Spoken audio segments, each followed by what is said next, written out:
Have you been looking for high-performance tools and cutting data for your next machining project? Autodesk has partnered with Sandvik Coromant to bring you a new way to take your production to the next level.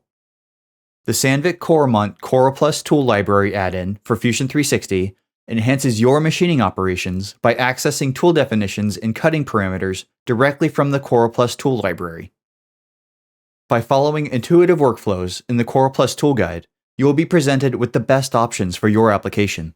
Factors such as machine model, stock material, and type of feature to be cut are incorporated to determine the most suitable tool for your application. The tools found in the CoroPlus tool library can then be sent to Fusion 360, eliminating the tedious task of data entry.